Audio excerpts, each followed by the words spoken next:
여러분 안녕하세요. 리얼캐스트입니다. 오늘은 제4차 국가철도망 특집 3탄입니다. 지난 1, 2탄 콘텐츠는 지역 중심으로 전반적인 수혜지 분석이었다면 오늘은 조금 다르게 도시에 집중한 이야기를 해보려고 합니다. 그 주인공은 바로 시흥인데요. 저희가 계속적으로 이렇게 교통호재를 중심으로 이야기 드리는 이유는 교통망을 알면 돈이 보인다라는 말도 있듯 부동산 투자에 있어 교통이 그만큼 중요하기 때문입니다.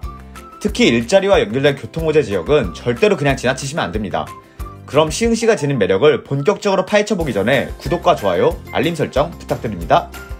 4차 국가철도망 수혜지인 시흥의 집값이 연일 상승 중입니다. 한국부동산원에 따르면 올해 4월 시흥시 아파트 평균 매매가는 3억 1,820만원입니다.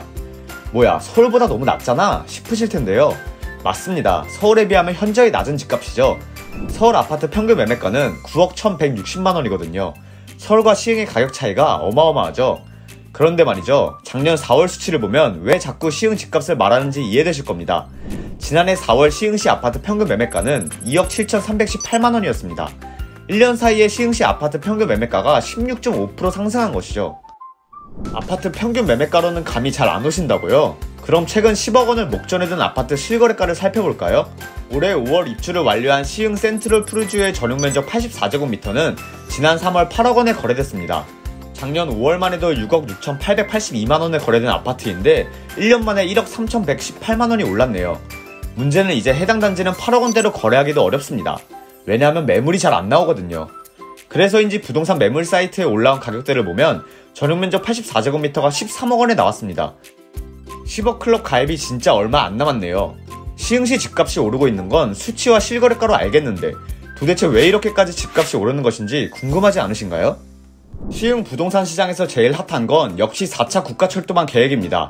이 계획에 따르면 시흥시에는 신구로선이 연결됩니다. 이 노선을 통해 시흥대하에서 서울 목동까지 이동할 수 있습니다. 시흥에서 서울까지 가려면 45분의 소요시간이 필요했지만 신구로선을 이용하면 단 15분이면 됩니다.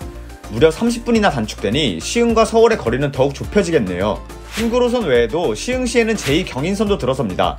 인천에서 서울을 잇는 제2경인선은 시흥 신천역, 은계역을 지납니다. 이 노선을 통해 시흥에서는 인천과 서울 두 지역을 이동하기에 편리해지는 것이죠. 또한 부천과 김포공항, 고양을 잇는 수사대곡선, 신안산선, 월곶 판교선 등이 시흥시 교통노선을 확대해줄 예정입니다.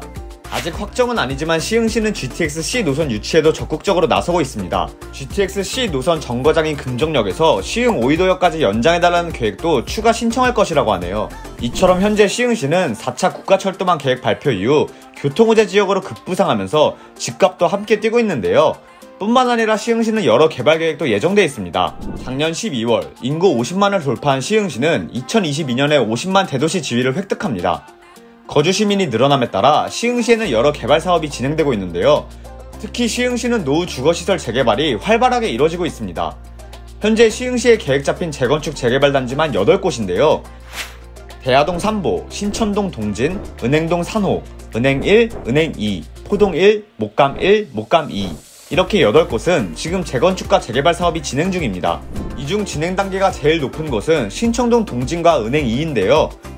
신천동 동진의 경우 474세대 수로 2026년에서 2032년 안에 정비사업이 시행될 예정입니다. 은행 2는 은행동 276-10번지 일원 재개발 사업으로 모카 연립, 연희아파트, 진주아파트, 동경 6차 아파트를 재개발합니다. 정비사업은 2029년에서 2035년 내로 시행될 예정이고요. 또한 은행 2구역은 바로 옆에 은계 공공주택지구가 위치해 있어 개발 시너지가 더욱 높을 것으로 전망됩니다. 주택 재건축과 재개발 외에 시흥시에는 1조 7,525억 원이 투입된 광명시흥 테크노밸리, 미래형 첨단 자동차 클러스터 조성 사업 등이 예정돼 있습니다.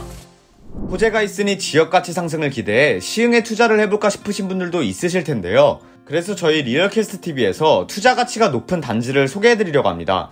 먼저 소개할 단지는 시흥 대하역과 도보 5분 거리에 위치한 늘푸른 벽산 아파트입니다. 늘푸른 벽산 아파트 전용면적 84제곱미터는 올해 4월 3억 5천만원에 거래됐습니다. 전용면적 84제곱미터를 3억 원대로 매입할 수 있는 단지가 점점 줄어들고 있기 때문에 해당 단지의 투자 가치는 시간이 갈수록 더 빛나 보입니다. 역과 거리는 좀 있어도 신축 아파트 단지가 더 좋은 분들도 계실 텐데요. 그래서 재개발이 이뤄지고 있는 은행동에 있는 단지도 찾아봤습니다. 은행동에는 신축 아파트가 꽤 있습니다. 작년 12월 입주를 마친 LH 은계파크자이, 같은 해 4월 입주를 한 제일풍경채 더숲 등의 단지처럼 말이죠. 이 중에서 저희가 소개할 단지는 LH 은계파크 자이입니다. 해당 단지는 신축 아파트일 뿐만 아니라 1000세대가 넘는 대단지거든요. 총 1719세대로 이뤄진 단지는 선호도 높은 전용면적 51에서 84제곱미터, 중소형 평수로 구성되어 있습니다. 신축 아파트임에도 가격대가 나쁘지도 않은데요.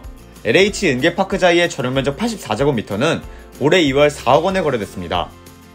은행동도 재개발 호재가 있지만 시흥시에서 주의 깊게 봐야 할 곳은 사실 시흥대하역과 신천역 중간에 위치한 단지들입니다. 하지만 시흥대하역 부근은 앞서 소개한 늘푸른 벽산을 비롯해 다른 단지들도 대부분 90년대에 준공됐기 때문에 신축 아파트가 귀한 편인데요. 그래서 최근 입주를 마친 신축 단지들은 몸값이 10억원대까지 올랐습니다. 그렇기 때문에 실거주가 아닌 투자 목적인 분들은 투자금 대비 수익금이 높아야 하니 연식 있는 아파트라고 해도 역과 가까운 입지를 지닌 아파트를 중점으로 보시는 것을 추천드립니다. 지금까지 4차 국가철도망 수혜지인 시흥에 대해 소개해드렸는데요. 이 영상이 도움이 되셨다면 좋아요와 구독, 알림 설정 부탁드립니다.